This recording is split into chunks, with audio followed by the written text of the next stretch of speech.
కూటమి ఏర్పడి 2 సంవత్సరాలు అయిన దానికి ప్రజలకు ఏ విధంగా వెన్నుపోటు పొడిచి ఏ విధంగా మోసం చేసి దగా చేసి ఆయన అధికారంలోకి వచ్చినారు. వచ్చిన తర్వాత ఆ హామీలను ఏ విధంగా నెరవేరుస్తున్నారు, విస్మరిస్తున్నారు అనే దాని మీద ఒక రౌండ్ టేబుల్ సమావేశం ఏర్పాటు చేసుకొని వివిధ పార్టీలకు సంబంధించిన వాళ్ళు, వైఎస్ఆర్సీపీకి సంబంధించిన వాళ్ళు, అన్ని దానిల మీద కూడా రైతు మీద, పంచాయతీరాజ్ మీద, అదేవిధంగా ఉపాధి హామీ, విద్యార్థి యువతకు ఏ విధంగా జరుగుతున్న మోసం డిఎస్సీలలో కానీ, ఉద్యోగాల పేరిట కానీ, ఐటీలో, ఇవన్నిటినీ మీద కూడా మాట్లాడడం జరిగింది. అదేవిధంగా ఏ విధంగా మన ప్రభుత్వంలో మంచి జరిగిందో కూడా ఒకసారి మనమందరం కూడా మాట్లాడదాం. సంక్షేమంతో పాటు అభివృద్ధి మాట్లాడి దాని తర్వాత ఈ ప్రభుత్వంలో వాళ్ళు చేసిన హామీలకు ఏ విధంగా మోసం చేస్తున్నారు. మనము ప్రత్యక్షంగా నేరుగా అకౌంట్లలో, ఇండైరెక్ట్గా వివిధ మార్గాల ద్వారా పేద ప్రజలకు న్యాయం చేసేవి కొన్ని పథకాల పేర్లు చెప్తాను.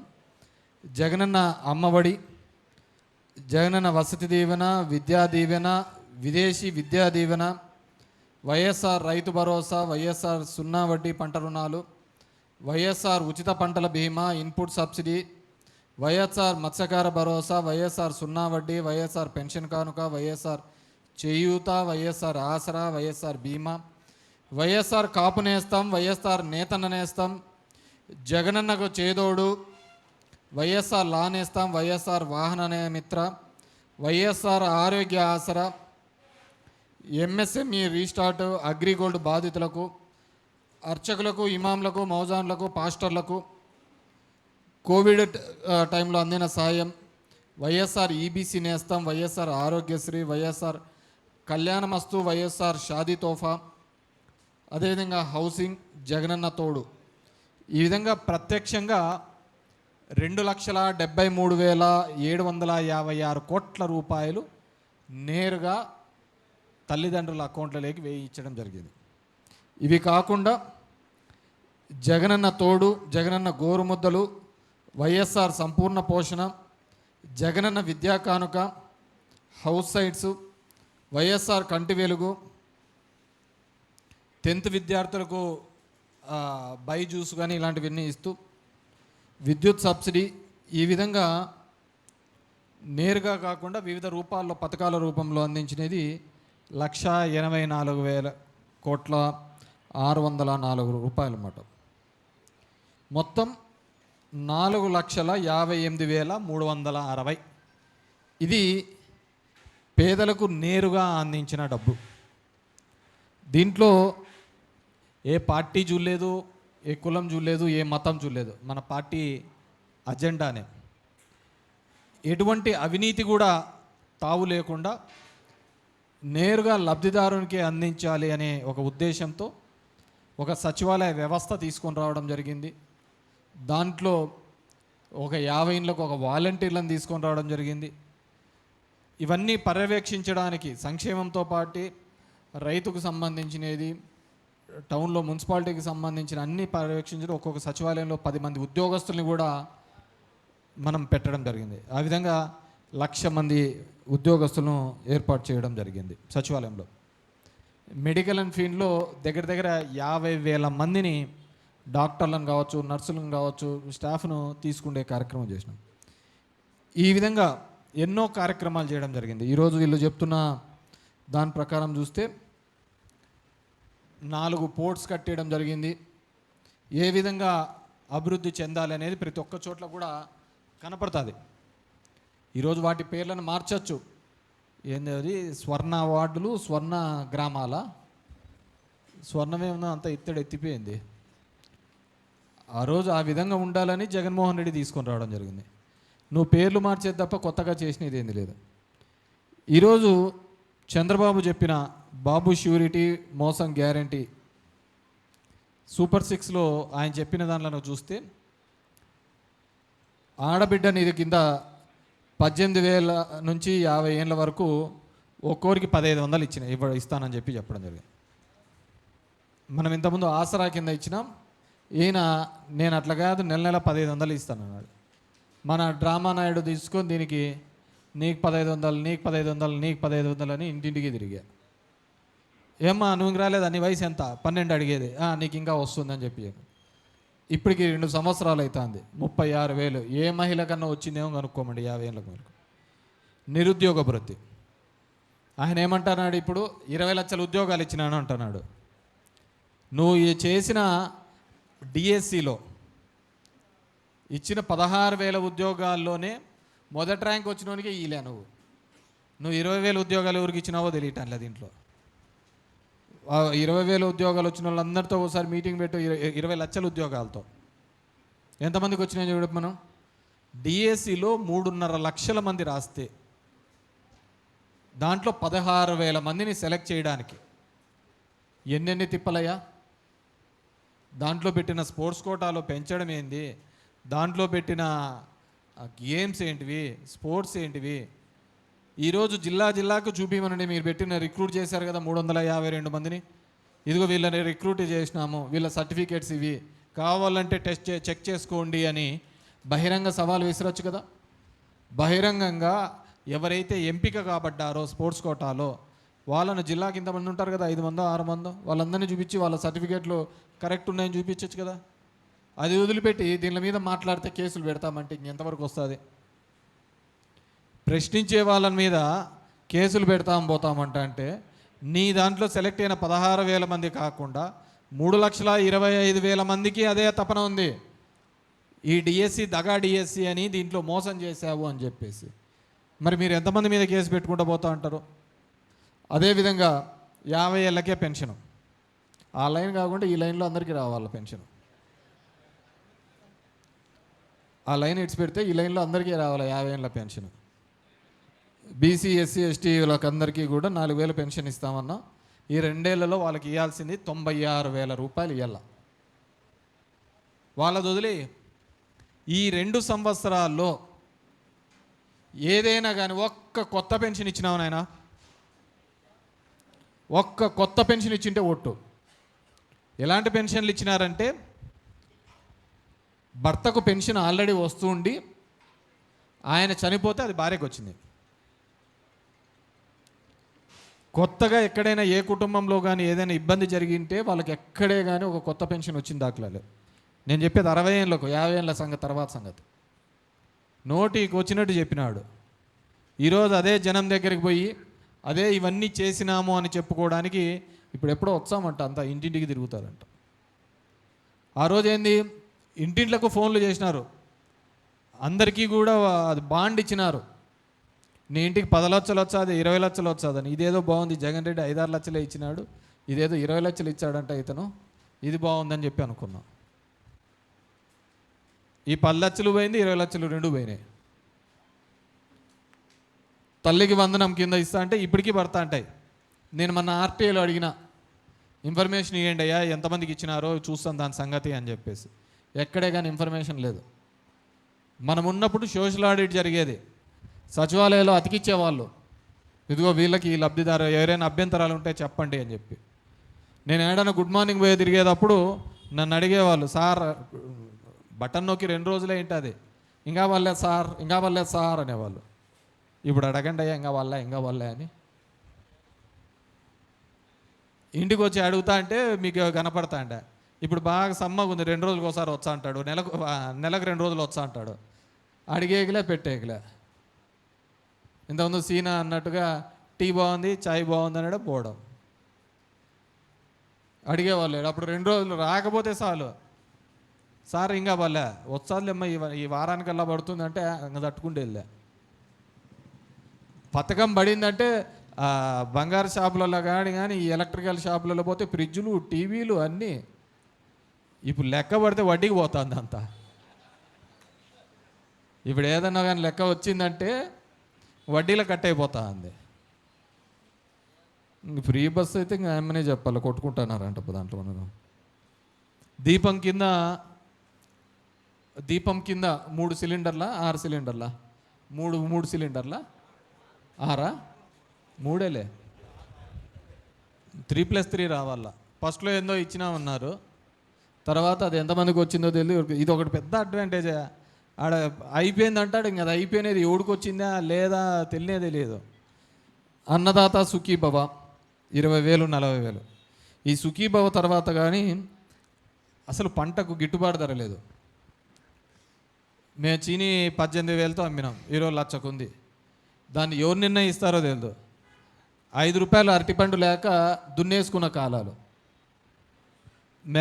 మిర్చి 700కి 1000 రూపాయలకు పడిపోయిన కాలాలు. మాట్లాడిచ్చేవాళ్ళు లేడు, అడిగే దిక్కు లేదు, ఏంది చేసేవాళ్ళు లేడు. ఏమనంటే దీనికి సంబంధించిన అచ్చెన్నాయుడు చెప్తాడు, కాల్సబుద్ధి అవుతుంది నాకు అంటాడు. నువ్వు రైతుల దగ్గర పో, అంతకుముందు పైల్స్ ఆపరేషన్ చేసినారు, ఇంకోటి ఈసారి పెద్దది చేస్తారు ఆపరేషన్.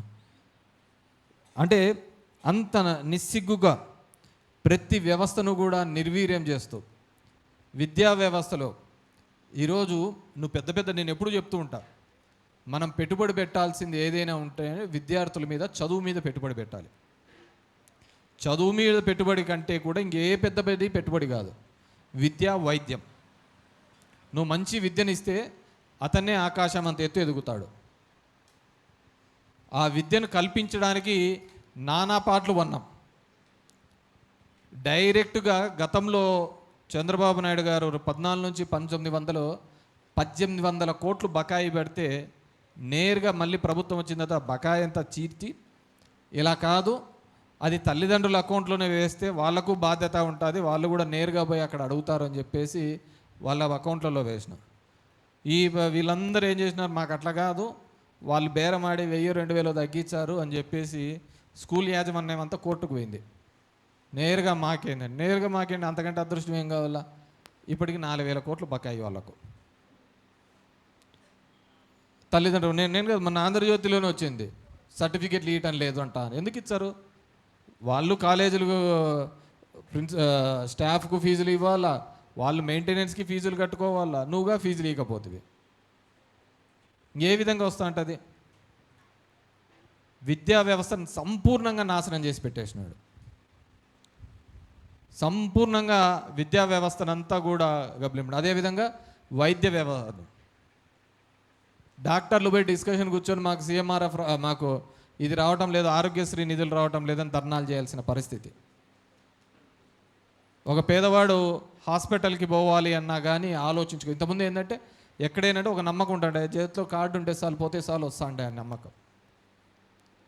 ఈరోజు ఆ పద్ధతి లేదు. ఎక్కడ చూసినా, నేను ఎక్కడో చూసినా, సత్యకుమార్ చెప్తా అంటే గతంలో 19 నుంచి 24లో ధర్మవరంలో 3 కోట్ల రూపాయల వరకు మాత్రమే సీఎంఆర్ఎఫ్ రిలీఫ్ వచ్చింది.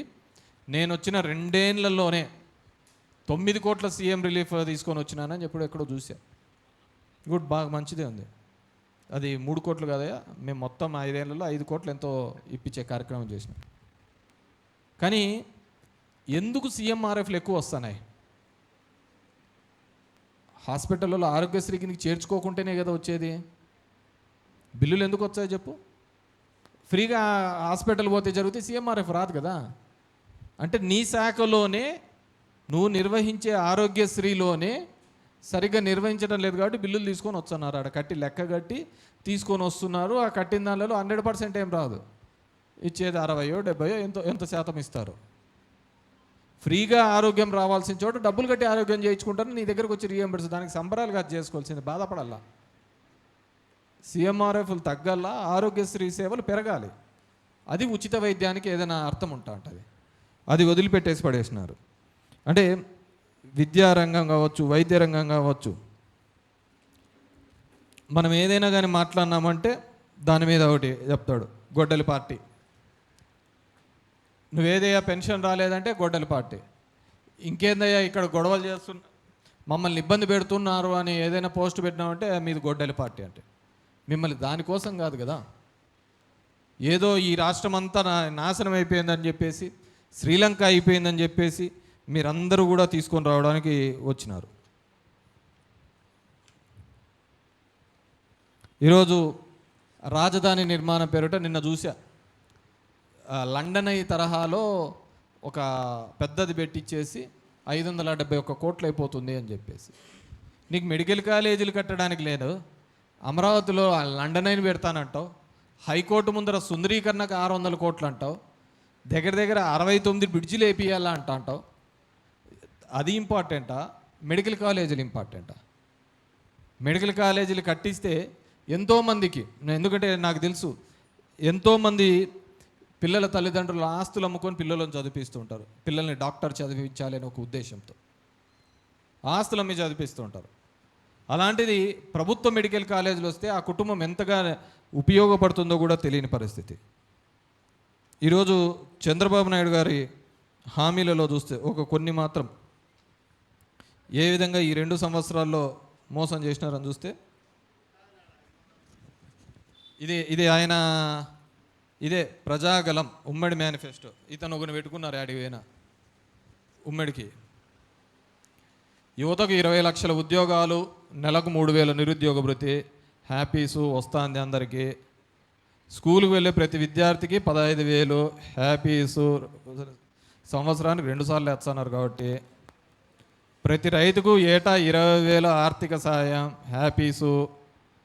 ప్రతి మహిళకు నెలకు 1,500, 19 నుంచి 59 సంవత్సరాల వరకు, అది 2-3 సార్లు వచ్చింది, హ్యాపీసు. ఇంకోటి ఏంది, వీళ్ళకు చూడు సూపర్ 6 20.20 షణ్ముఖ వ్యూహం అంట. ఈ టైటిల్ రాసే నా కొడుకుంది దాన్ని ఫస్ట్. షణ్ముఖ వ్యూహం. ఇంటింటికి రక్షిత తాగునీరు, ప్రతి ఇంటికి కొలాయి కలెక్షన్లు. మా ఇంటికి 4 వేసినారు, హ్యాపీసు. ఇంకోది సౌభాగ్య పథకమా, ఇవి సప్పలే కదా మనకి ఇవన్నీ. సౌభాగ్య పథకము ఇలా చదివినా అంటే ఎవడైనా కానీ పడిపోతాడు. తప్పు అందుకే చంద్రబాబు కాదు, జనాలది. రాసిన స్క్రిప్ట్ రైటర్ని పట్టుకొని రాళ్ళు వీడు. ఈ స్క్రిప్ట్ ఎవడు రాసినాడు కానీ. సౌభాగ్య పథకం, దీంట్లో భాగ్యం కనపల్లే ఏడాగానే. చిన్న మధ్య తరహా పరిశ్రమలకు, అంకుర సంస్థలకు ప్రాజెక్ట్ వ్యయంగా గరిష్టంగా 10 లక్షల వరకు సబ్సిడీ. వచ్చిన వాళ్ళలో 90 మందికి వచ్చింది. ప్రజా రాజధాని అమరావతి నిర్మాణం కొనసాగిస్తూ అన్ని ప్రాంతాల అభివృద్ధి. క్రీడలు, ప్రపంచ స్థాయి క్రీడా మౌలిక సదుపాయాలు అభివృద్ధిపరిచి రాష్ట్ర యువతను అంతర్జాతీయంగా తీసుకుపోవడం. అవును, ఇప్పుడు బ్రిడ్జ్ గేమ్లు ఇవన్నీ పెట్టినారు కాబట్టి బాగా అంతర్జాతీయంగా పోతారు, ఇబ్బందిలే. బీసీలకు 50 సంవత్సరాలకి నెలకు 4,000 పెన్షను. కొన్ని మాత్రమే. స్వయం ఉపాధికి 5 ఏళ్ళకు 10,000 కోట్ల వ్యయం చేస్తాం బీసీ ఆర్థిక అభివృద్ధికి. యాదవ కురవలకు సపరేట్ పప్పులయ్యా మీకు. అత్యాధునిక ప్రమాణాలతో గొర్రెల పెంపకం యూనిట్ల స్థాపనకు రాయితీలు. గొర్రెల మేకల పెంపకం యూనిట్కి బీమా సౌకర్యం, వెరీ హ్యాపీసు. చేనేత ఉత్పత్తులపై GST రియంబర్స్ చేస్తాం. నాకు తెలిసి అందరు పెట్టుకున్నారు, ఏడబెట్టుకోలేక అల్లాడుతున్నారు వీళ్ళు. దేవాలయాల్లో పనిచేసే నాయి బ్రాహ్మణులకు 25,000 గౌరవ వేతనం అంట. అబ్బో.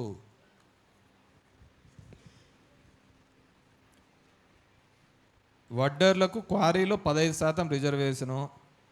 మనకన్నా కాలనీకి కొడతాంటారు, ఇప్పుడు 9,000 ట్రాక్టర్ చెప్తాండ్రి. ఇప్పుడు ట్రాక్టర్ 4,000 3,000 ఉంది, తీసుకొని పోయేవాళ్ళు లేడు. ఇంకా చాలా చెప్పినాడు పోయప్ప. మహిళలకు స్వయం సహాయక సంఘాలకు వడ్డీ లేని రుణాలు 3 నుంచి 10 లక్షలకు. మా ధర్మవరంలో సగం పోయినాయి సంఘాలన్నీ కట్టలేక, సగం మూత పడిపోయినాయి. ఇంకా ఉద్యోగస్తులకు పెన్షన్లు, నాకు తెలిసి టీచర్లకు ఒకటే ఇచ్చన్నట్టున్నాడు 1వ తేదీ. వీళ్ళైతే రోడ్ల మీదకి వచ్చి అడుగుతా అంటారు అని చెప్పేసి వాళ్ళకి ఒకటే ఇచ్చన్నట్టున్నాడు. CPS GPS వినాదాన్ని ఇది చేయలే ఇంతవరకు. PR కమిషనే వేయలే అయ్యప్ప. కాపు సంక్షేమం, ఆయన కాపు సంక్షేమం ఎందుకు, మ్యాప్ ఉన్నాడు కదా, ఆయన సంక్షేమం ఉంటే మిగతా వాళ్ళందరికీ బాగున్నట్టే. 15,000 కోట్ల నిధులు కేటాయింపు. పవన్ కళ్యాణ్ బాగుంటే మనం అంతా బాగుంటాం కదయ్యా. మళ్ళీ ఇవన్నీ యాప్ని చూసుకోవాలి. ముస్లిం మైనార్టీలకు 50 ఏళ్ళకే పెన్షను. గృహ నిర్మాణానికి పట్టణాల్లో 2 సెంట్లు, గ్రామాల్లో 3 సెంట్లు మంజూరు. నేను ఎప్పుడు చూస్తా అంటే ప్రతి 3 నెలలకు 6 నెలలకు మనందరం చూస్తూ ఉంటాం పేపర్లలో 2 లక్షల నిర్మాణాలకు గృహప్రవేశం ఈరోజు అని చెప్పేసి టెంకాయలు కొడతా అంటారు, పోతా అంటారు అందరూ. ఈ 2 సంవత్సరాల్లో నా నియోజకవర్గంలో ఏడని ఒక్క కొత్త ఇల్లైనా శాంక్షన్ చేసినారా ఇల్లు? ఎక్కడ ఒక్క ఇల్లు శాంక్షన్ చేయలే. లాస్ట్ టైం మేము పంపించిన ప్రతిపాదన, ముదుగుబ్బ తాడిమరి పంపించిన ప్రతిపాదనలు కూడా యాక్సెప్ట్ చేయలే. పంపించి ఇప్పుడు 2 ఏళ్ళు అవుతుంది. ఒక్క ఇల్లు లేకుండా ఇప్పటికి 5 లక్షల ఇల్లు శంకుస్థాపన చేసినారు, భూమి పూజ పూజ కూడా చేసినారు. అది ఎట్లయితుంది ఇళ్ళకే తెలియాల. ఎస్సీ ఎస్టీలకు 50 ఏళ్ళు ఏందో కొన్ని పెట్టినాడు. ల్యాండ్ టైటిలింగ్ యాక్ట్ రద్దు చేసి ప్రజల ఆస్తులకు రక్షణ కల్పిస్తాం. రోజు పేపర్లలో చూస్తూనే ఉన్నాం వీళ్ళు ఆస్తులకు ఎట్లా రక్షణ కల్పిస్తున్నారు. పెట్రోల్ ధరలు, డీజిల్ ధరలు నియంత్రిస్తాం. ఈ సంవత్సరంలోనే సుమారు 20-30 రూపాయలు తగ్గించినారు బాగా. Fee reimbursement పునరుద్ధరిస్తాం. కాలేజీకే రుసుములు చెల్లించి సర్టిఫికేట్లు విద్యార్థులకు చిక్కులు లేకుండా చేస్తాం. ఇదే ఈ దరిద్రాలన్నీ. అదే కదా ఆయప్ప చెప్పినది, చిక్కులు లేకుండా చేస్తామంటే పోతారు వాళ్ళు వీళ్ళు. సో ఇంత పద్ధతిలో చేయడం జరిగింది. ఈరోజు మనల్ని ఏ విధంగా మోసం చేసినారు, ఏ విధంగా మనల్ని ఇబ్బంది పెట్టినారు అనేది ప్రజలు తెలుసుకోవాలి. 2 సంవత్సరాలుగా 4 సార్లు ముఖ్యమంత్రి అయినటువంటి చంద్రబాబు నాయుడు చెప్పడానికి ఒక్క పథకం లేకుండా ఎవడో చేసిన నేనే చెప్పుకుంటూ అని బతుకుతున్న వీళ్ళ ఇప్పటికీ కూడా మార్చుకోలేనంత పరిస్థితిలో ఉంది. కొత్తగా ఏమైందంటే ఇప్పుడు కొత్త పద్ధతి తీసుకొచ్చినారు. హిందువులంతా ఇప్పుడు డేంజర్లో పడిపోయినారు, హిందువులందరూ ఇబ్బంది పడిపోతున్నారు అని ఒక కొత్త నినాదం దేశవ్యాప్తంగా తీసుకొచ్చినారు. నాకేందో అర్థమే కాలే ఇది. మన దేశాన్ని 500 సంవత్సరాలు మొఘల్స్ పరిపాలించినారు. అప్పుడెప్పుడు హిందువులకి ఇబ్బంది జరగలే. మన దేశాన్ని బ్రిటిష్ వాళ్ళు ఒక 200 సంవత్సరాలు పరిపాలించినారు. అప్పుడెప్పుడు హిందువులకి ఇబ్బంది జరగలే. కొత్తగా బీజేపీ పరిపాలించినప్పుడే హిందువులకు అందరికి ఇబ్బంది జరుగుతుంది. ఎందుకు అర్థం కావటం లే. ఇది కొత్త నినాదం తీసుకొని వచ్చినారు. ఒక ప్రాంతీయ విద్వేషాలను, మత విద్వేషాలను రెచ్చగొట్టి రాజకీయ పబ్బం గడుపుకునే కాలానికి రావడం జరిగింది. ఈరోజు దేశ ప్రగతి ఏ విధంగా పోతుంది అని 2014లో ఏమన్నాడు, అచ్చేదినాయేగా అన్నాడు. బీజేపీకి వేస్తే, కూటమికి వేస్తే మంచి రోజులు రాబడతాయి అని చెప్పినాడు. మొన్న వారం 10 రోజుల కిందటి నుంచి ఏం చెప్తున్నాడు, మీకు ఇంకా చెడ్డ రోజులు రాబోతున్నాయి, ఖర్చులు తగ్గించుకోండి అని చెప్పినాడు. ఈ 12 ఏళ్ళు మీరే కదా ప్రధానమంత్రులుగా ఉన్నారు. అప్పుడు మంచి రోజులు వస్తాయని చెప్పినది మీరే, ఈరోజు మళ్ళీ చెడ్డ రోజులు వస్తాయని చెప్పినది ఏంది? ఎక్కడ పోతుంది డబ్బులంతా? దీనికి మన పవన్ కళ్యాణ్ గారు ఉన్నారు. ఈయన ఎప్పుడు పాపం ఎవరికి ఇబ్బంది జరిగినా కానీ దపక్కన వస్తూ ఉంటాడు. ఇంట్లో వాళ్ళకి ఇబ్బంది జరిగినది వస్తాడో లేదో తెలియదు కానీ పవన్ కళ్యాణ్కి ఏదైనా, చంద్రబాబుకి ఏదైనా ఇబ్బంది జరిగితే ఫస్ట్ వస్తూ ఉంటాడు. ఈయన మామూలుగా సినిమాల్లో ఉంటే సింగిల్ టేక్ ఆర్టిస్ట్ కాదు, బయటకు వచ్చినాడంటే సింగిల్ టేక్ ఆర్టిస్ట్. ఒక సింగిల్ టేక్లోనే చెప్తా అంటాడు, ఏం చెప్తాడు తర్వాత విషయం. కానీ సింగిల్ టేక్ ఆర్టిస్ట్ బయటకు వస్తే, ఎందుకంటే ఒక గుడాచారిగా, ఒక స్పైగా చూసినాము అంటే 30,000 మందిని తప్పైనారు అని కనిపెట్టడంలో ఒక మంచి గుడాచారి రోల్ పోషించినాడు ఆయన. అదేవిధంగా ఒక ఆధ్యాత్మికంగా ఒక సినిమా తీయాలి అంటే సనాతని రూపంలో వస్తాడు ఇమ్మీడియట్గా. ఎక్కడైనా కానీ కుటుంబంలో కష్టాలు వస్తే గన్ను తీసుకొని వస్తాడు ఒకటేసారి అనమాట. వివిధ పాత్రలు వివిధ రూపాల్లో ఎక్కడ కావాలంటే అక్కడ తీసుకొని వచ్చే రకం అతనమాట మన ఆయప్ప. మొన్న చూసినాం, నాకు తెలిసి అత్యంతగా మీరు బాగా చూసినారో లేదో, 15 రోజుల నుంచి చూస్తే ఎక్కడలేని గింజుకొని కొట్టుకుంటున్నాడు. ఆ విజయ్ గెలిచినప్పటి నుంచి విజయ్ గొలుపు ఇతని ప్రాణానికి వచ్చింది, ఇతని సాగుకు వచ్చింది. ఇది అతను ఎట్లా గెలిచినాడో ఏమో తెలియదు కానీ ఇతన్ని మాత్రం తిట్టనోడు లేడు. నువ్వెప్పుడు అవుతావంటే ఇడిచిపెట్టేది. మనకేమన్నా క్యాడర్ ఉందా, మనకేమన్నా అంత ఆలోచన ఉందా, మనకేమన్నా అడ్మినిస్ట్రేషన్ తెలుసా? ఇవన్నీ మనం అనేది కాదు, ఆయప్ప అనేదే. మన పార్టీకి ఏమైనా బలం ఉందా? 175 చోట్ల మన వాళ్ళు నిలబడే బలం ఉందా? ఇన్ని చెప్తా అంటాడు. నీతో పాటే కదా జగన్మోహన్ రెడ్డి పార్టీ పెట్టినాడు. ఇవన్నీ లేవు కాబట్టి నేను మరి ఇవన్నీ లేనప్పుడు, ఇవన్నీ కుదరినప్పుడు నువ్వెందుకు పార్టీ పెట్టాలా? చంద్రబాబు కోసం పార్టీ పెట్టినారా మీరు? ఎవరిని ఉద్ధరించడానికి కోసం పార్టీ పెట్టినారు? ఈరోజు చంద్రబాబును ఉద్ధరించడానికే కదా మీరు పార్టీ పెట్టినది. నిలువెత్తు ద్వేషం వైఎస్ఆర్ మీద కావచ్చు, జగన్మోహన్ రెడ్డి మీద వైఎస్ఆర్ విపరీతమైన నిలువెత్తు ద్వేషం ఇతనికి. ఊరికేనేమో చెప్తా, ఊరికే పోలే చంద్రబాబు, ఇతను వీళ్ళ మీద కోపం. ఎందుకంటే 36 ఏళ్ళ యువకుడు పార్టీ పెట్టిన ఒక 7 ఏళ్లలోనే ముఖ్యమంత్రి అయిపోయినాడు. నేను చూస్తా అంటే పొద్దున్న లేచిన నుంచి వాళ్ళది వీళ్ళది మోయడానికే సరిపోతుంది అని ఆ నిలువెత్తు ద్వేషం. మొన్న ఏడో తెలంగాణలో పోయి చెప్తాడు, నేను రాజశేఖర రెడ్డిని ఎదిరించినాను, నా గన్ను కూడా ఇచ్చేసినాను, ఇది ఇదని. ఎందుకు గన్ను ఇచ్చినది? మీ అన్న కూతురు కంప్లైంట్ చేసింది, ఈ తిక్కలోడు నన్ను చంపుతాడు ఎప్పుడైనా అని చెప్పేసి. దాన్ని నువ్వే టవాల్ చుట్టుకొని వచ్చి నువ్వే ఇచ్చిపోయినావు, గన్ను ఇచ్చిపోయినావు ఇట్లా పెట్టుకొని. ఎక్కడో చెగువేరా దగ్గర నుంచి మొదలుపెట్టి ఈరోజు చేతబడి కాడికి వచ్చినావు. మన అయ్యోడు ఓల్డ్ సిటీలో ఆ చేతబడి చేసే అతను ఇతనికి సన్మానం చేసినాడు. జపాన్కి అత్త ఇచ్చి పెద్దది ఇట్లా అని. అంత దరిద్రంగా చేసుకోవడం. ఈరోజు చూస్తున్నాం, నేను రాజ్యసభలో అని చెప్పేసి 4 తెలుగుదేశం వాళ్ళకే ఇచ్చినారు ఓటు. వీళ్ళకి ఇచ్చినారో నీళ్ళేదో పెట్టుకుంటున్నారు. 4 ఇచ్చినది వాళ్ళకే. ఎవరు? లింగంనేని రమేష్. చంద్రబాబు ఆ ఇంట్లో ఉంటాడు. లింగంనేని రమేష్ ఇంట్లోనే చంద్రబాబు ఉంటాడు. చంద్రబాబు ఎప్పుడో పెట్టినాడు, ఈయనకి ఎవరికో పక్కన పెట్టింటే సరిపోతా అంటారులే అని చెప్పేసి. ఇతని ఆఫీసు లింగంనేని రమేషే, అతని ఇల్లు లింగంనేని. చంద్రబాబు ఉంటే ఇల్లు లింగంనేని రమేష్. ఇప్పుడు ఇచ్చినది కూడా లింగంనేని. పక్కకు వచ్చే లింగంనేని రమేష్ ఎంబడే పోతాడు వాళ్ళంతా.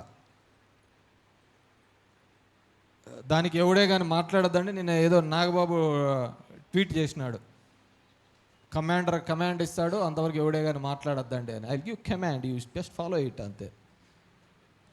వాళ్ళేం లీడర్లా, కార్యకర్తలా, ఏం ఒక ఇంటిగ్రిటీ ఉంటుందా? ఆత్మాభిమానం ఉండదా?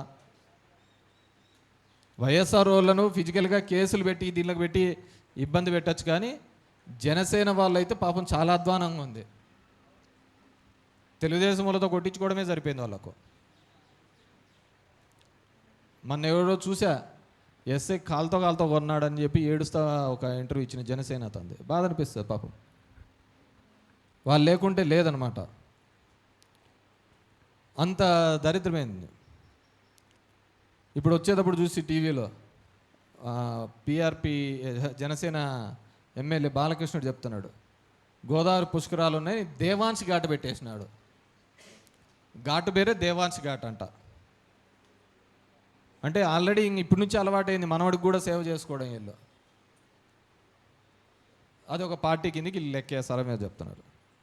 ఎందుకంటే మనమందరం కూడా ఆలోచించుకోవాల్సిన అవసరం ఉంది. చంద్రబాబు చేసిన అప్పులు ఎక్కడికి పోయినాయి? ఎక్కడ ఖర్చు పెడుతున్నాడు?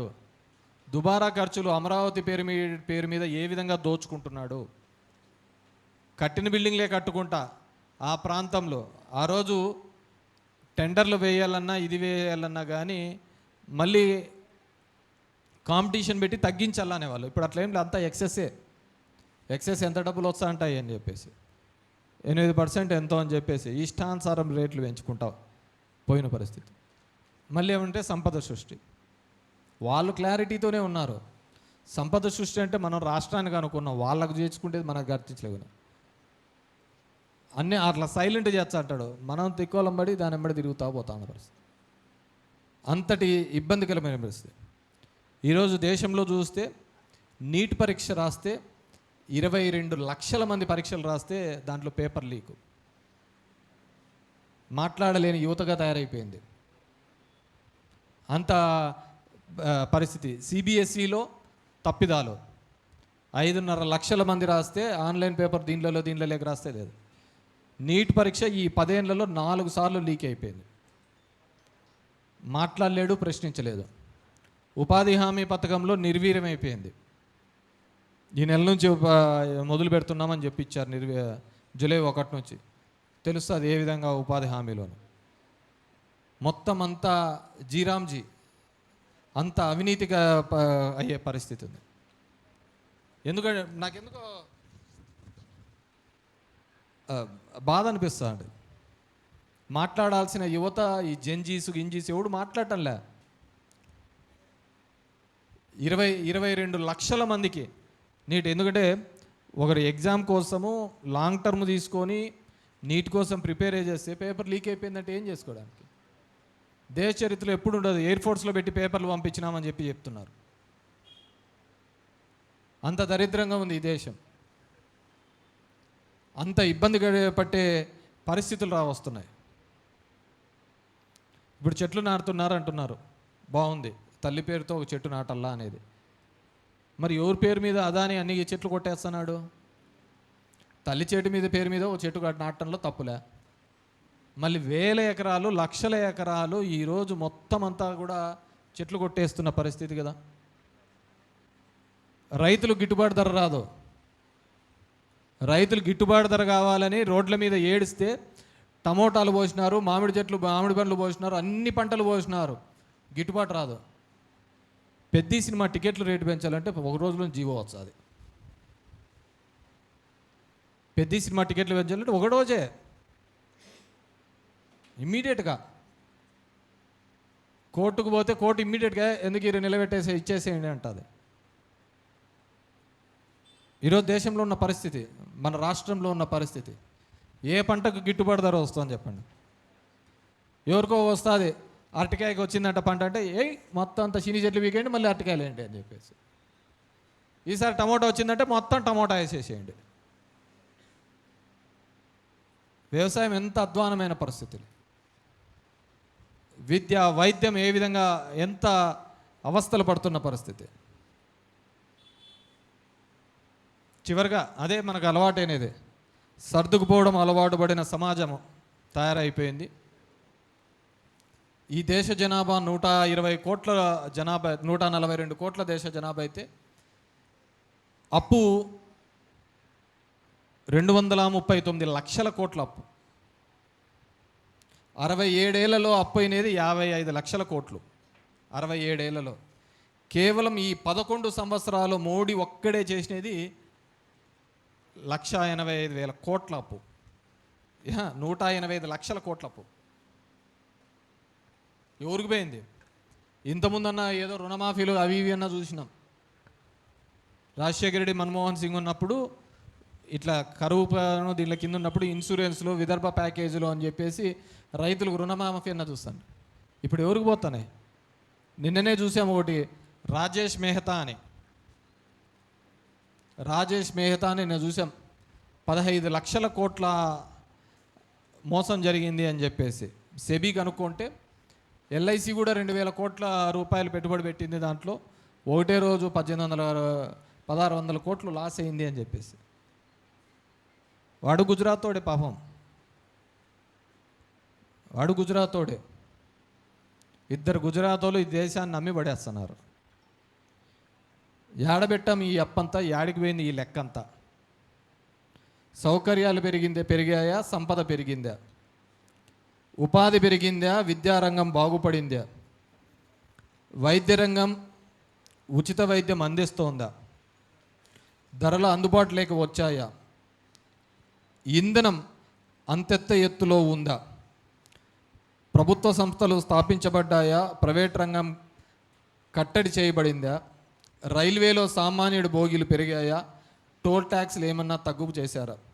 దేశంలో పేదరికం తగ్గిందా? మధ్యతరగతి మాయమైపోయిందా? ధనిక వర్గం దగా చేయకుండా ఆగిపోయిందా? రైతులకు బ్యాంకులలో అప్పులు పుడుతున్నాయా? బడాబాబులు ఎగ్గొట్టిన అప్పులు తిరిగి కట్టారా? నిరుద్యోగ రంగం నిలదొక్కుందా? ఉత్పత్తి రంగం ఊపందుకుందా? ఇదంతా ఎవరి ఖాతా లేకపోతోంది? ఏడబెట్టాం ఈ అప్పంతా, యాడికి పోయింది ఈ లెక్కంతా? ఎక్కడికి పోయారు ఈ దేశభక్తులంతా? మూగబోయిందా ఈ మేధావి వర్గం అంతా? మనం ప్రశ్నించకపోతే భవిష్యత్తులో అంతా కూడా మన జీవితాలు ప్రశ్నార్థకమయ్యే పరిస్థితి ఉంది. అలాంటి దౌర్భాగ్యమైన పరిస్థితులలో ఈరోజు ఉందాం. అంత ఇబ్బందికరమైన పరిస్థితి. ఎందుకంటే నేను చూశాను చంద్రబాబు నాయుడు గారు, లోకేష్ ఇక్కడ చూసినప్పుడు నేను ఆయిల్ ప్రైజులు తగ్గిస్తాను. క్రూడ్ ఆయిల్ ప్రైజు రష్యా 54 అమ్మేది బ్యారెల్కి, $54 అమ్ముతూ ఉంటే మనం కొనేవాళ్ళం. రష్యాకు మనకు 30-40 సంవత్సరాల సంబంధాలు ఉండేది. అమెరికా చెప్పింది నువ్వు వాళ్ళ దగ్గర కొనొద్దండి అని, కొండం మానేసినాం. మళ్ళీ యుద్ధం వస్తానే, ఇరాన్ యుద్ధం వస్తాను మళ్ళీ కొనమన్నాడు. వాడు తగ్గినన్నాడు, నేనెందుకు తగ్గిస్తాను, అసలు రేటుకే ఇస్తానన్నాడు. ఎవరి కోసం బానిసగా బతుకుతున్నాడు? 142 కోట్ల జనాభాను బానిసలుగా బతికినిస్తోంది ఈరోజు ఈ దేశంలో. అంతటి దౌర్భాగ్యమైన పరిస్థితి. ఎప్పుడో వాజ్పేయి కాలంలో చూసాం, ఒక ఎంపీ సీటు పోయిందని ప్రభుత్వమే పడిపోయింది ఆ రోజు వాజ్పేయి గారిది. ఈరోజు అధికారం కోసం ఎన్ని పార్టీలైనా జీలుస్తూ ఉంటాం, ఎంత నేను చూస్తున్నాం. మొన్న జరిగిన సమాజ్వాదీ పార్టీ షిండే దగ్గర మొదలు పెడితే ఈరోజు తృణమూల్ పార్టీలో జరిగే చీలిక దగ్గర మొదలు పెడితే దీదీ దగ్గర బెంగాల్లో, ప్రతి చోట ఒక రాజకీయ విన్యాసమే తప్ప వేరేది ఏంది కనపడలేదు. ప్రజల గురించి ఆలోచించలేదు. నాకేదైనా ఇబ్బంది వచ్చింది అని చెప్పేసి ఎవడైనా మాట్లాడితే దేవుడు మా పేరు తీసుకొని వస్తాం. నాకు తెలిసి మతం పేరు పెట్టుకొని, దేవుడి పేరు పెట్టుకొని మామూలుగా ఆడాయిడ బాబాలు వచ్చిన సందర్భం చూసాం, కానీ రాజకీయాలు చేసి ఎలక్షన్లు గెలిచిన సందర్భం ఫస్ట్ టైం చూస్తాను. ఇక్కడున్న బీజేపీ వాళ్ళకంటే నేను ఎక్కువ గుళ్ళకు పోయింటా. మన దేవుళ్ళని నమ్ముతాం, వాళ్ళు అమ్ముతారు, అంతకంటే తేడాలే. అంతకుమించి వేరేది ఎక్కడ కనపడదు. ఎందుకంటే ఏదో ఎటున్నా కానీ తమ మతం మీదకి వచ్చాలి కల్లా అందరం కూడా మాది ఉండాలంటారు. మన ఇంటికి మన పిల్లలు చదువుతున్నారా అనవసరం, మనం ఇంకోటి చేస్తున్నాం అనవసరం. చదువు అవసరం లేదు, వైద్యం అవసరం లేదు, మన నోట్లోకి 4 మెతుకులు పోతున్నాయి కూడా అవసరంలే. మతం మీద నెలకల్లా మనం ఏంది మాట్లాడకుండా పోతా ఉంటాం. దాన్ని ఆసరాగా తీసుకొని ఈరోజు దేశంలో ఒక విచ్ఛిన్నకరమైన వాతావరణాన్ని, యువత కూడా మాట్లాడకపోతే ఒక ఇబ్బందికరమైన పరిస్థితులు భవిష్యత్తులో తలెత్తే ప్రమాదం ఉందని చెప్పేసి ఈ 2 సంవత్సరాల వెన్నుపోటు పొడిచిన దానిలో ఈ పథకాల రూపంలో ఇవ్వకపోవడం కాదు, మన పొట్ట కొడుతున్నాడు చంద్రబాబు నాయుడు, ఈ కూటమి ప్రభుత్వం. వాళ్ళు బాగానే ఉన్నారు. నిన్న రష్యాకు పోయినాడు లోకేష్, మొన్న ఆడికి పోయినాడు. మన ఇంట్లో పిల్లల్ని పేదవాళ్ళ ఇళ్ళల్లో ఇంగ్లీష్ మీడియం చదువుతూ ఉంటే అడ్డం అన్నారు. ఇంగ్లీష్ మీడియమా, తెలుగే ముద్దు అన్నాడు. మాట్లాడిన ఇంట్లో వాళ్ళ పిల్లలు ఎవడు తెలుగులో మాట్లాడరు, వాళ్ళ మన వాళ్ళంతా. వెంకయ్య నాయుడు, రమణ, వీళ్ళు ఎవరైనా కావచ్చు, వాళ్ళందరూ పెద్ద పెద్దగా ఇచ్చినారు. నిన్న మొన్న దేవాంశ్ చూసే పాపం డైనోసార్స్ అని చెప్పేసి ఒకటి ఏదో వీడియో రిలీజ్. పాపం తెలుగు ఒక్క ముక్క కూడా రాదు ఆ పిల్లోనికి, ఎట్లా బతుకుతాడో ఏమో. అంతే కదా, మనం ఇంగ్లీష్ చేసుకొని బతకలేని పోతున్నాము అని తెలుగు ఉండాలా, బతకలేరు లేకుంటే అంటున్నారు. అమ్మ భాషకు అమ్మ భాష అని చెప్పేసి మళ్ళీ ఆ పిల్లోడు ఎలా బతుకుతాడో ఏమో, తెలుగే రాకుండా. తప్పు పట్టడం లేదు, అంటే పేదవాళ్ళకి పిల్లల్లో చదువుకోవాలి, మంచిగా స్థానంలో ఉండాలి, మంచి స్థాయిలో ఉండాలని ఆలోచించిన వ్యక్తి జగన్మోహన్ రెడ్డి, వైఎస్ఆర్ కాంగ్రెస్ పార్టీ. వాళ్ళ మీద పెట్టుబడి పెట్టాడు. ఆ పిల్లలకి ఏం ఓటు హక్కు ఏం లేదు, కానీ భవిష్యత్తు ఈ దేశ దిశ నిర్మాణంలో అతను భాగస్వామి కావాలంటే ఇప్పుడు వానికి అత్యంతమైన మంచి ఉన్నతమైన చదువించాలి అని చెప్పేసి స్కూళ్ళు బాగు చేశాం, హాస్పిటల్స్ బాగు చేశాం. ఇంటింటికి వచ్చాడు, వాలంటీర్లు వచ్చారు, నర్సులు వచ్చారు. ఏమ్మా నీకేమన్నా బాగాలేదా అని చెప్పేసి జగనన్న ఆరోగ్య సురక్ష కిందగా మెడికల్ క్యాంపులను రన్ చేసినాం. పోయినాయి ఆ కాలాలు. ఈరోజు ఏదైనా కానీ మనం మాట్లాడితే, ఏదైనా మనల్ని ఇది చేస్తే, సోషల్ మీడియా ద్వారా ప్రశ్నిస్తే వాళ్ళకు నోటీసులు, కేసులు. ఈరోజు వ్యాపారస్తులందరూ ఆ రోజే చెప్పినారు, అంతా జగన్ రెడ్డి అంతా పేదోళ్ళకే ఇస్తున్నాడు అని. పేదోళ్ళ దగ్గర డబ్బులు ఉంటే నీ అంగడికి వచ్చి కొనుక్కోవడానికి వీలవుతుంది. వాళ్ళ దగ్గర లెక్క లేకపోతే నీ దగ్గరికి ఏంది వస్తారు? నీ దగ్గర రాలేరు కదా. నాకు బాగా గుర్తు, ఇప్పుడు కరోనా టైంలో చూసాం, బయటికి పోవాలంటే ఎవడు బతుకుతాడో ఎవడు చచ్చాడో తెలియదు. ఒకటే సంవత్సరం 2 సార్లు వేసినారు నేతన్న నేస్తాం, 24,000 24,000 48,000. స్కూళ్ళకు పోయినా నీకు అమ్మఒడి పడింది. ఆ రోజు స్కూళ్ళకు పోయినా అమ్మఒడికి పోయింది. ఈరోజు పథకం పడతా అంటే అది ఎవడికొచ్చాందో లేదో అడిగేవాడు దిక్కులేరు. 2 సంవత్సరాలు అయితే ఒక్క పెన్షన్ ఇవ్వలేదంటే ఆలోచించుకోండి. వాళ్ళు ఇవ్వలేదు సరే, మాట్లాడలేని దౌర్భాగ్య పరిస్థితిలో మనం ఉన్నామంటే ఇంకంతకంటే ఏం కావాలా? మనం రియలైజ్ కాకపోతే ఏదో ఒకటి తీసుకొస్తా అంటాడు.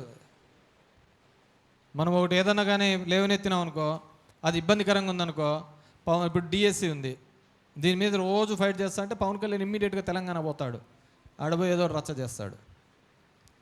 ఇంకోటి ఏదన్నా మధుసూదన్ అనే ఏలూరు ఎంపీ డ్రగ్స్ కేసులో దొరికినాడని మనం తీసుకొచ్చినామనుకో, ఇమ్మీడియట్గా షర్మిల వస్తుంది. అది ఏంది కాలేదంటే గొడ్డలి పార్టీ అని. మాది గొడ్డలి పార్టీనో ఏ పార్టీనో ప్రజలు నిర్ణయిస్తారు. మీరు చెప్పిన హామీలు లేకపోతే మిమ్మల్ని ఏం చేయాలి?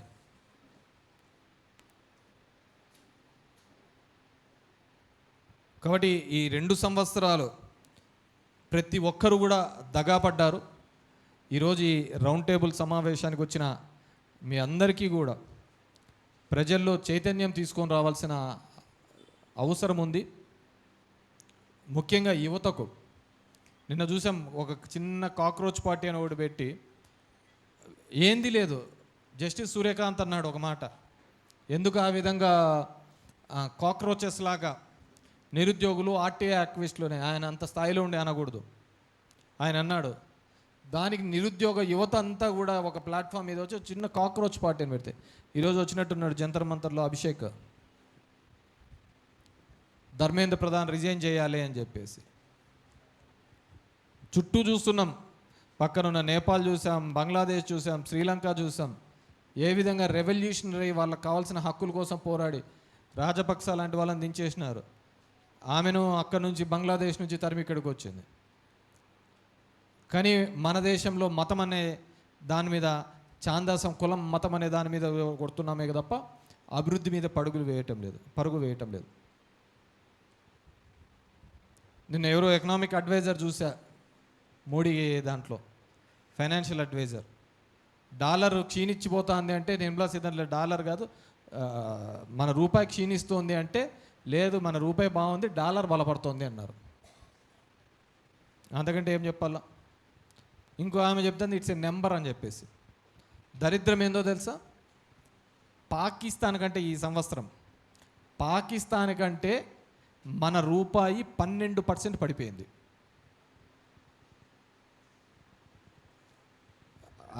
ఆసియా ఖండంలో అత్యధికంగా తక్కువలో ఉండేది ఏంటంటే రూపాయి పడిపోతున్న దాంట్లో. పొద్దున్న లేచిన నుంచి ఎత్తిపోయిన పాకిస్తాన్తో పోటీ ఎందుకు? అభివృద్ధిలో పరుగులు తీస్తున్నటువంటి చైనా, జపాన్, మిగతా దాంట్లో పోటీ పడాలి కదా. జిఎస్డిపిలో పక్కనున్న బంగ్లాదేశ్ ఇంకా బాగా ముందుకు పోతుంది, వాటి మీద పరుగులు పెట్టాలి కదా. లేకపోతే ఏమీ మిగిలించం, ఈ దేశంలో ఒక ప్రశ్నార్థకంగానే మిగిలిపోతాం అంతే. కాబట్టి వీటన్నిటి మీద కూడా నిరసన తెలుపుతూ ఈ నెల అంటే వచ్చే 12వ తేదీ మనము వైఎస్ఆర్ కాంగ్రెస్ పార్టీ తరపున వెన్నుపోటుకు 2 సంవత్సరాల పేరిట ర్యాలీ చేపట్టబోతున్నాం. దానికి ప్రతి ఒక్కరు కూడా హాజరు కావాలని చెప్పేసి మీ అందరికీ కూడా పేరు పేరున తెలియజేసుకుంటూ, ఖచ్చితంగా హామీలను అమలుకు కోసం ఈ ప్రభుత్వం మీద ఒత్తిడి తీసుకోవాల్సిన బాధ్యత మన మీద ఉంది. ఏ విధంగా మోసం చేస్తున్నారని, అదేవిధంగా దేశం ఏ విధంగా వెనకబడిపోతోంది అనే దాని మీద అందరం చర్చించకపోతే ఖచ్చితంగా ఈ దేశ ప్రజలకు ఒక ప్రశ్నార్థకంగానే మనం మిగిలిపోయే ప్రమాదం ఉందని చెప్పేసి తెలియజేసుకుంటూ, ఈ రౌండ్ టేబుల్ సమావేశానికి విచ్చేసిన మీ అందరికీ కూడా మరొక్కసారి పేరు పేరున ధన్యవాదాలు తెలియజేసుకుంటున్నాను. Thank you very much.